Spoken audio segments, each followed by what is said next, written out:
Hello students, good morning.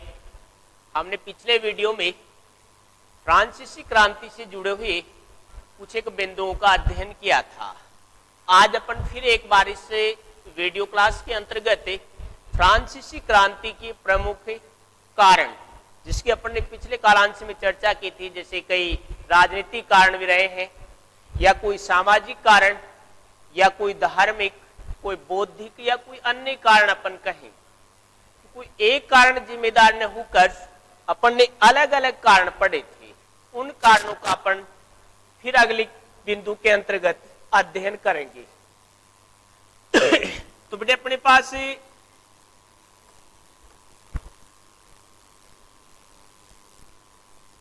कारण आ रहे थे।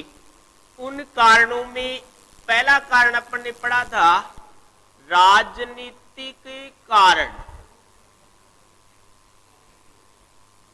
राजनीतिक कारण के अंतर्गत लुई 14वें या लुई 15वें, लुई 16वें के कार्यों का अध्ययन किया था। कौन सी उनकी नीतियां थी जो फ्रेंच रिवॉल्यूशन का कारण बनी।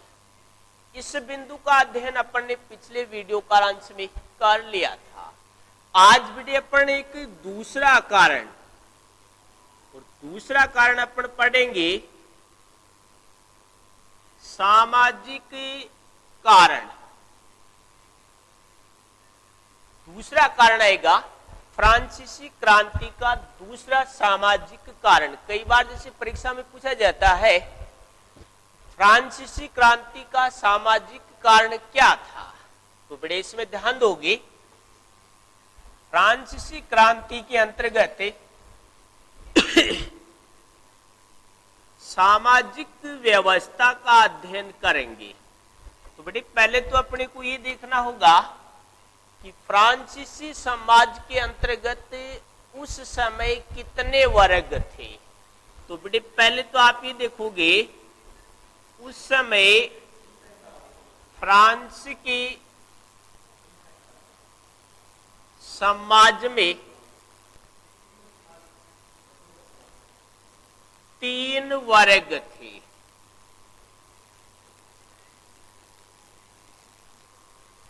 अब देखो क्वेश्चन ये बनता है कि उस समय फ्रांस के समाज में कितने वर्ग थे। तो पहला क्वेश्चन तो अपने पास है, उस समय समाज में 3 वर्ग थे। अब बड़े अपने पास क्वेश्चन ये उठता है कि समाज के 3 वर्ग कौन कौन से थे। तब देखना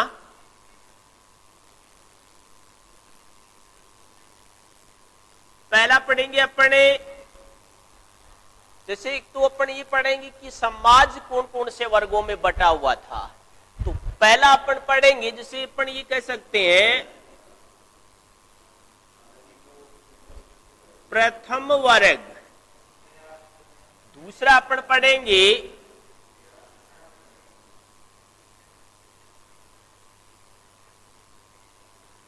मध्यम वर्ग। तीसरा अपन पढ़ेंगे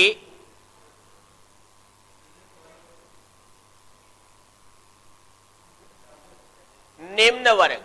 अर्थात उस समय समाज के अंतर्गत 3 वर्ग बने हुए थे, प्रथम, मध्यम और निम्न। आपको ऐसे नहीं पढ़ना है कि प्रथम, द्वितीय और तृतीय, बल्कि आपको ये देखना है कि एक वर्ग तो लेंगे अपन प्रथम वर्ग।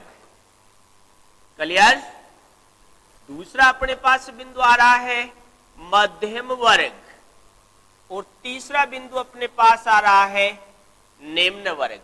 अब यहां तक तो अपनी स्थिति क्लियर हो जाएगी कि प्रथम वर्ग या मध्यम वर्ग या निम्न वर्ग। अब देखना बेटे अपन बात ये करें कि प्रथम वर्ग के अंतर्गत कौन सा वर्ग आता था। तो याद रखना बेटे प्रथम जो वर्ग है इसमें पादरी वर्ग आता था। प्रथम जो वर्ग था इसमें पादरी वर्ग आता था, जबकि पादरी वर्ग के अलावा कोई अपन जैसे और बिंदु देना चाहे तो पादरी वर्ग के अलावा कुलीन वर्ग जिसे समाज का श्रेष्ठ वर्ग माना जाता था, इनको प्रथम श्रेणी के अंतर्गत माना गया था। दूसरा पढ़ोगे मध्यम वर्ग। मध्यम वर्ग में वह वर्ग आता था जिसकी आय न तो इतनी ज्यादा होती थी कि वो अपना जीवन यापन बेहतर तरीके से कर सके, विलासी जीवन जी सके, और न ही इतनी कम होती थी कि वो दरिद्र बन जाए। अर्थात ये कह दूं कि इनकी आय सामान्य अपनी आजीविका चलाने के लिए सक्षम थी। तो इस वर्ग के अंतर्गत शिक्षक, वकील, चिकित्सक जैसे वर्ग आते थे। तीसरा वर्ग पढ़ोगे तो तीसरे वर्ग के अंतर्गत कृषक, मजदूर या वह वर्ग जिसके पास कोई काम नहीं होता था या अपनी आजीविका चलाने के लिए वो सदैव संकट में रहता था। तो बेटी तीसरा जो वर्ग था ये सबसे कमजोर वर्ग था। प्रथम जो वर्ग है वो सबसे श्रेष्ठ वर्ग था। प्रथम वर्ग की आय इतनी ज्यादा थी कि निम्न वर्ग बेबस लाचार बन गया था। अब बेटे अपने पास क्वेश्चन ये उठता है कि तीनों के मध्य संघर्ष का क्या कारण था। तो बेटे देखना, ये दो जो वर्ग है, कुलीन और जो पादरी वर्ग है, इस वर्ग के पास सर्वाधिक आय थी। इनके पास सर्वाधिक आय, सर्वाधिक पैसा था। जबकि द्वितीय वर्ग को आप पढ़ोगे तो इनकी आजीविका सामान्य थी, अर्थात इनकी आय सीमित थी। जबकि तीसरा वर्ग था, इसकी आय सबसे कम थी। परिणाम ये निकला कि तीनों वर्गों के मध्य संघर्ष प्रारंभ हो गया था। दूसरी बात अपन ये भी कह सकते हैं, प्रथम जो वर्ग था, इस वर्ग के पास विशेषाधिकार थे, विशेषाधिकार दिए थे। जैसे मैं ये कहूं कि प्रथम वर्ग के ऊपर किसी प्रकार का कर नहीं लगाया जाता था, तो ये एक तरह का विशेष अधिकार था। द्वितीय वर्ग लोग, इनके ऊपर भी अधिकांश करों की छूट थी। नाम मात्र के कर द्वितीय वर्ग पर लगाए जाते थे। इसलिए अपन ये कह सकते हैं कि यह एक ऐसा वर्ग था जिसके ऊपर नाम मात्र के कर लगाए जाते थे। तीसरा बेटे ऐसा वर्ग कह दो पे सर्वाधिक कर लगाया जाता था, जबकि आय के साधन इनके पास नहीं थे। तो परिणाम ये निकला कि समाज का ध्रुवीकरण हो गया था। समाज अलग अलग वर्गों में बंटा होने के कारण जो फ्रांस का तीसरा वर्ग था, इन्होंने क्रांति करना प्रारंभ कर दिया था। इसलिए बेटे अपन कह सकते हैं कि फ्रांस में सामाजिक कारण भी फ्रांसीसी क्रांति का जिम्मेदार था। क्लियर? अब आओ बेटी, ये अपने पास दूसरा कारण था। अब अपने पास आएगा तीसरा कारण, और तीसरा कारण आप पढ़ोगे धार्मिक कारण। ये फ्रांसीसी क्रांति का तीसरा कारण। इसमें देखो बेटे क्या था, धार्मिक, इसका मतलब बात आ रही है धर्म की। ठीक है, अब पहले तो बेटे आपको ये देखना होगा फ्रांस का धर्म क्या था। क्लियर? तो बेटे पहले तो आप ये देखोगे कि फ्रांस का धर्म, फ्रांस का ही नहीं, आप संपूर्ण यूरोप महाद्वीप का पढ़ सकते हो। फ्रांस का धर्म था ईसाई धर्म। क्लियर? और ईसाई धर्म के जो मंदिर हुआ करते थे उसे चर्च के नाम से जाना जाता है। किस नाम से?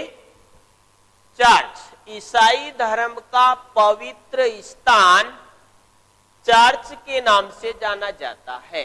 जैसे अपने भारत में पवित्र स्थान को अपन मंदिर कह सकते हैं, वैसे यहाँ पे ईसाई धर्म के पवित्र स्थान को चर्च कह सकते हो। अपने जैसे भारत में मंदिर में प्रमुख जो व्यक्ति होता है उसको अपने पुजारी के नाम से जानते हैं। सेम वैसे बेटे चर्च में स्थित जो व्यक्ति होता है वह पादरी के नाम से जाना जाता था। क्या कहलाता था? पादरी, या इसको अपन दूसरे शब्दों में पोप भी कह सकते हैं। क्या बोलोगे? पादरी या पोप। क्लियर? अब देखना बेटे, अपने पास आ रहा है बिंदु की धार्मिक कारण। ऐसा क्या हुआ जिसके अंतर्गत धर्म को लेकर फ्रांस में क्रांति प्रारंभ हो गई? तो देखना बेटे इसमें क्या था। फ्रांस में तीसरा जो वर्ग था, निम्न जो वर्ग था, कृषक मजदूर जो वर्ग था, उसके ऊपर विभिन्न प्रकार के कर लगाए जाते थे। उसमें एक कर का नाम आएगा बेटे धार्मिक कर। धर्म के नाम पर एक कर लगाया जाता था, और उस कर का नाम याद रखोगे बेटे टाइथ। उस कर का नाम आएगा टाइथ। अब देखना बेटे, अब अपने बिंदु पर आओ। धार्मिक कारण क्या था? आप क्या लिखोगे कि फ्रांस का धर्म ईसाई धर्म था, और ईसाई धर्म का मुखिया पादरी या पोप कहलाता था। यह पोप थर्ड जो वर्ग था उसके ऊपर एक कर लगाता था, धार्मिक कर जिसे कहा जाता है। उस कर को किस नाम से जाना जाता है? टाइथ। टाइथ एक ऐसा कर था जो फ्रांस में तीसरे वर्ग पर धर्म के नाम पर लगाया जाता था। अब देखो बेटी, ये टाइथ कैसा कर था? तो याद रखना, यह टाइथ एक ऐसा कर था जो कृषक से फसल का 10वां हिस्सा लिया जाता था। कितना? टाइथ एक ऐसा कर है जो कृषक से फसल का 10वां हिस्सा लिया जाता था। ये एक ऐसा कर था जिससे फ्रांस की जनता क्रोधित हो चुकी थी। ऐसे धार्मिक करों को फ्रांस की जनता समाप्त करवाना चाहती थी। इसलिए टाइथ जैसे करों को समाप्त करने के लिए फ्रांसीसी जनता ने विद्रोह कर दिया था। ये पढ़ेंगे अपन धार्मिक कारण में। फिर बेटे अपने पास चौथा कारण आ रहा है बौद्धिक कारण।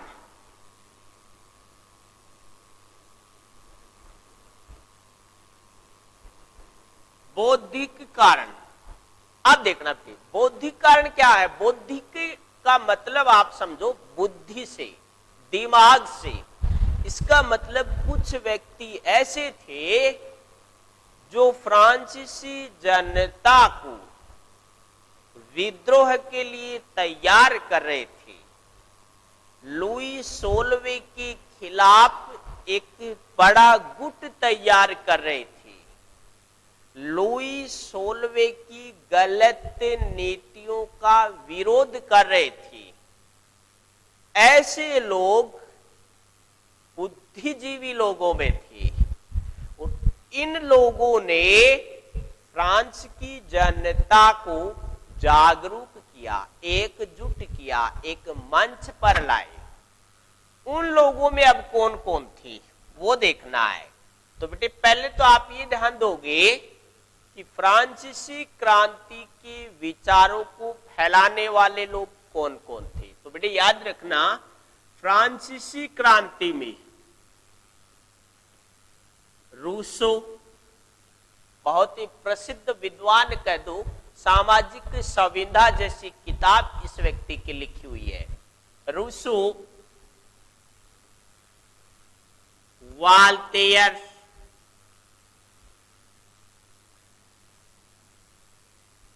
दिदरो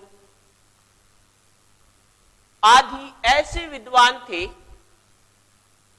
इन्होंने अपने लेखन कार्य के माध्यम से फ्रांस की राजशाही शासन की करतूतों का उल्लेख जनता तक किया।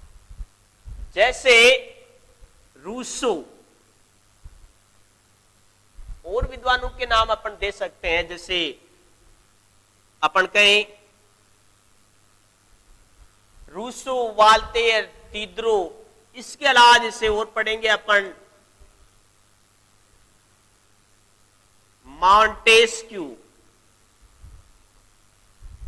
रॉब्सपियर,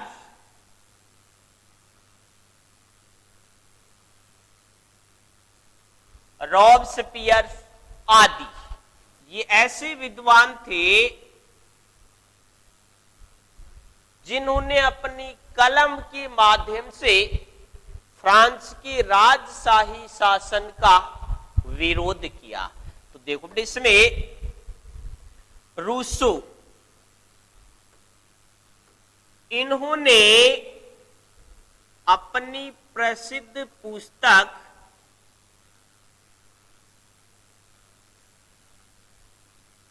सामाजिक संविदा लिखी।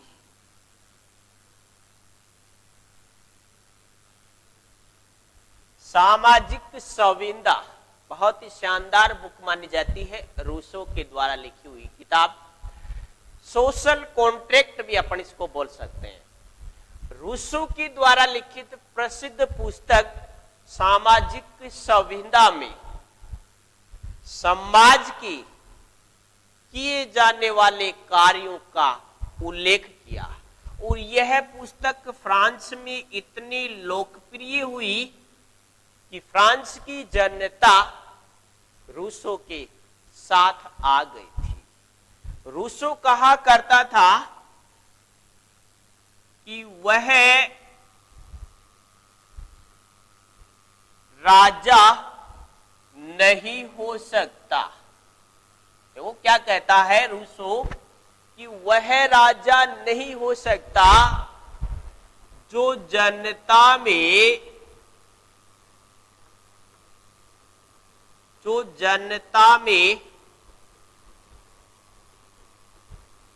लोकप्रिय नहीं है। तो कितनी अच्छी बात कही है इसने। क्या कहा कि उस राजा को हमेशा गद्दी से हटा देना चाहिए। उस राजा को राजा कहलाने का अधिकार नहीं है। जिसे जनता पसंद नहीं करती है, जिसे जनता नहीं चाहती है, अर्थात वह राजा नहीं हो सकता जो जनता में लोकप्रिय नहीं है। ऐसे विचार इन्होंने जनता में फैलाए, जिससे फ्रांस की जनता लुई सोल्वे के खिलाफ हो गई। ऐसे ही मैं बात करूं वाल्टेयर की। वाल्टेयर ने क्या कहा? वाल्टेयर कहता है, जैसे देखो यहां पर वाल्टेयर की बात करें तो वाल्टेयर भी फ्रांसीसी के विचारक था। इन्होंने क्या कहा?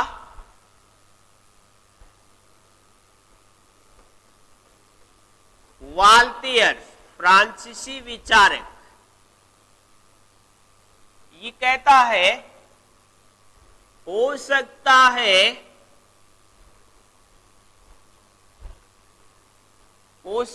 है कि मैं आपके विचारों से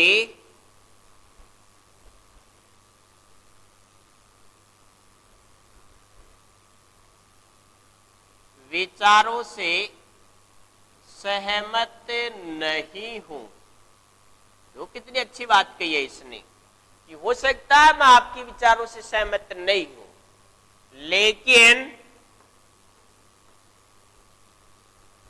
लेकिन फिर भी मैं आपके विचारों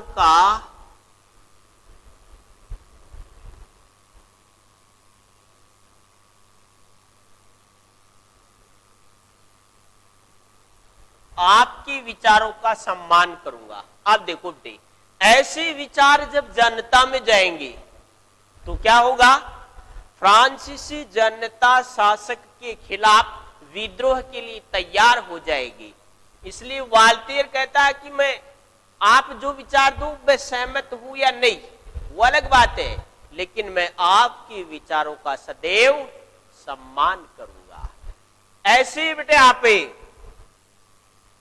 दिद्रो फ्रांसीसी जनता को एकजुट करने का कार्य करता है। तो तीसरा अपन ले सकते हैं दिद्रो। इन्होंने फ्रांसीसी जनता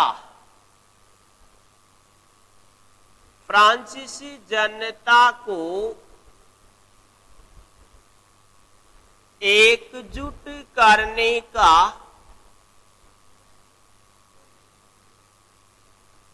कार्य किया।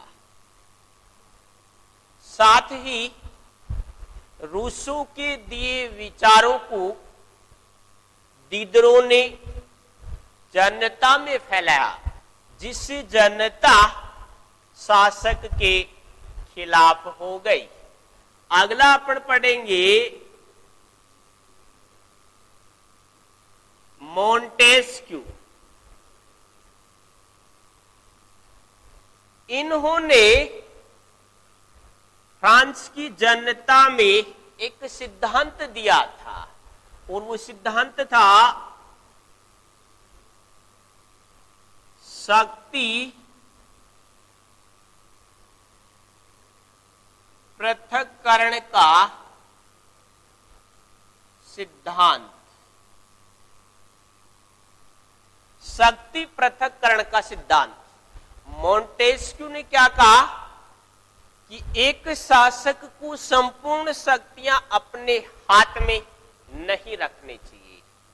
उन्होंने क्या कहा कि शासन की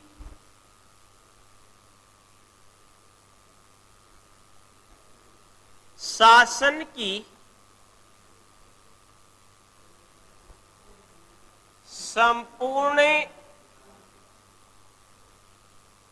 शक्तियों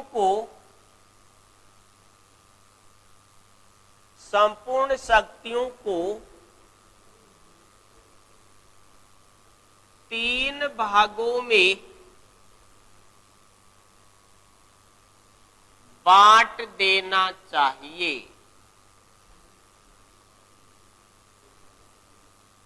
क्लियर? यानी शक्ति पृथक्करण का सिद्धांत, इसका मतलब ये कह रहा है कि शक्तियों को अलग अलग भागों में बांट देना चाहिए। अब देखो क्या करेंगे, जब शक्तियों को अलग अलग भागों में बांटेंगे तो कितने भागों में, वो कह रहा है कि इसको 3 भागों में बांट देना चाहिए।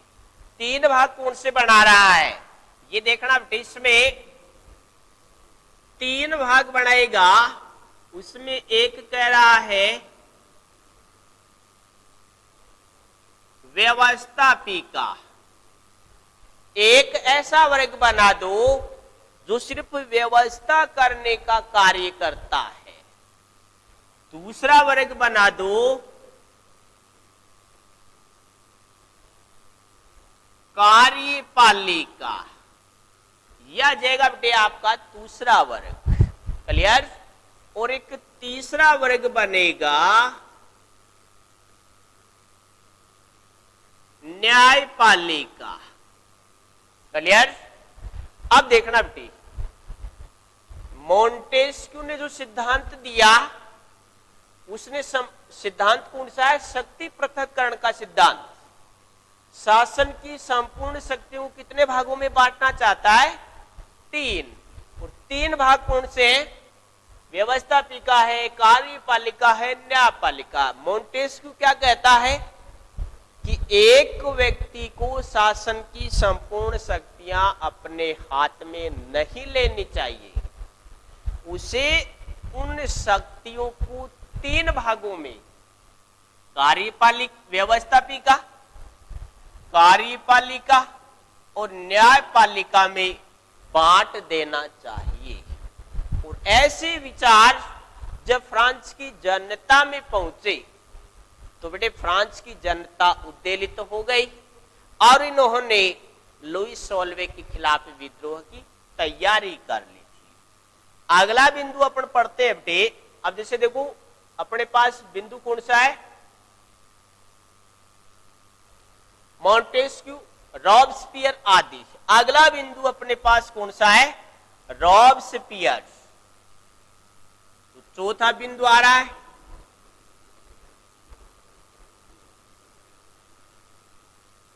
रॉबस्पियर। इसके बारे में ऐसा माना जाता है कि फ्रांस की जनता को एकजुट करने, लुईस सोल्वे के खिलाफ एक बड़ा सैलाब बनाने के लिए रूसो द्वारा लिखित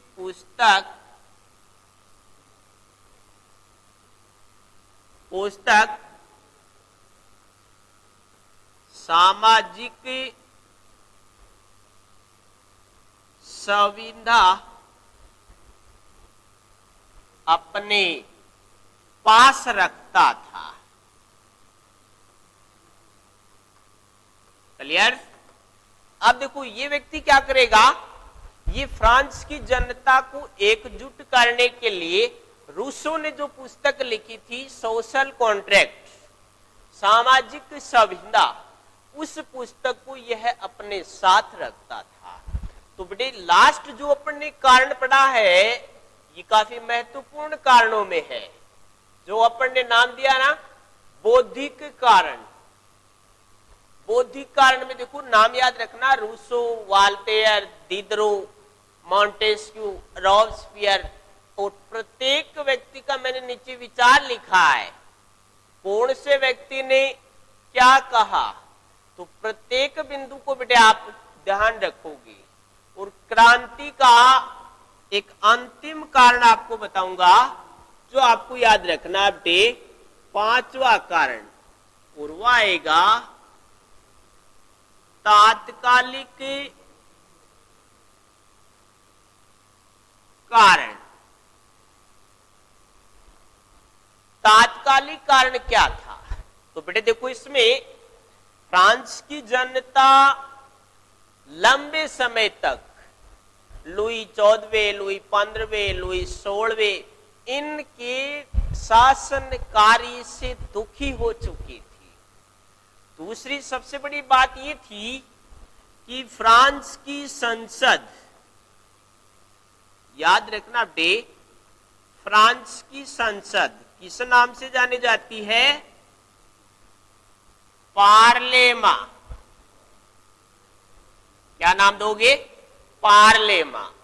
फ्रांस की संसद का लंबे समय तक कोई अधिवेशन नहीं हुआ था, अर्थात राजा, प्रथम वर्ग, मध्यम वर्ग या कुलीन पादरी जो वर्ग था उसके सहयोग से शासन चला लेता, और पार्लेमा थी ये बिल्कुल शांत पड़ी थी।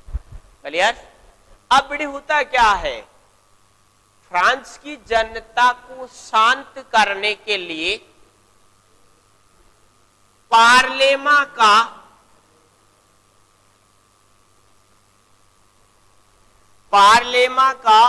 अधिवेशन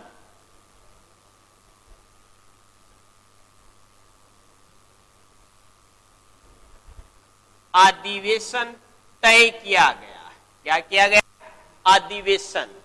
कि अब अपनी जनता को संतुष्ट करने के लिए, जनता की विरोध, जनता के गुस्से को शांत करने के लिए लुई 16वें ने फ्रांसीसी संसद पार्लेमा का अधिवेशन करने का मानस बनाया। क्लियर? अब बेटे देखो क्या होता है, जैसे ही पार्लेमा का अधिवेशन तय हुआ तो बेटे इसका समय तय किया गया। पार्लेमा का समय कितना तय किया जाए, तो पार्लेमा की बैठक 5 मई 1789 तय की गई थी। क्लियर? 5 मई 1789 पार्लेमा की बैठक तय की गई थी। इस बैठक में प्रथम, द्वितीय और तृतीय तीनों वर्गों को उपस्थित रहने का आश्वासन दिया। यानी ये कहा कि इस पार्लेमा की जो बैठक चलेगी इसमें तीनों वर्ग आ सकते हैं, लेकिन जब बात कोई कानून बनाने की आएगी, कोई अधिकार की बात आएगी, अगर कोई विवादास्पद बिंदु की बात आएगी तो उसमें प्रथम दो वर्ग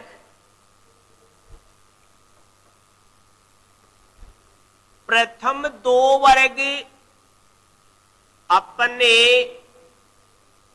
मत का प्रयोग कर सकते हैं। क्लियर? प्रथम और द्वितीय जो वर्ग है वो अपने मत का प्रयोग कर सकता है, लेकिन तृतीय जो वर्ग है उसे मत देने का अधिकार नहीं था। ये है बेटे महत्वपूर्ण बात, अधिकार नहीं था। जैसे ही तीसरे वर्ग को कोई अधिकार नहीं देने की बात कही गई तो इन्होंने पार्लेमा का बहिष्कार कर दिया। जैसे ही यह वर्ग पार्लेमा का बहिष्कार करता है तो बेटे फ्रांस में क्रांति की शुरुआत होती है। इस प्रकार से बेटे अपने पास राजनीतिक है, सामाजिक है, धार्मिक है, बौद्धिक है और तात्कालिक कारण आएंगे। इसी के साथ अपना तात्कालिक कारण शुरू होता है तो फ्रांस के अंतर्गत फ्रांसीसी क्रांति की शुरुआत होती है। इसी क्रम में बेटे अपने पास जैसे तात्कालिक कारण पढ़ेंगे, तीनों वर्ग पढ़ेंगे, लेकिन तीसरे जो वर्ग है इसकी शक्ति का इन्होंने फ्रांसीसी जनता के साथ मिलकर जैसे ही राजशाही शासन का अंत करेंगे तो उसके बाद की व्यवस्था क्या होगी, कैसे बनेगी, इसका अध्ययन बेटे अपन अगले अपनी वीडियो कालांश के अंतर करेंगे। तब तक के लिए अपने फ्रांसीसी क्रांति की संपूर्ण जो कारण अपने दिए हैं उनका अध्ययन करोगे। धन्यवाद।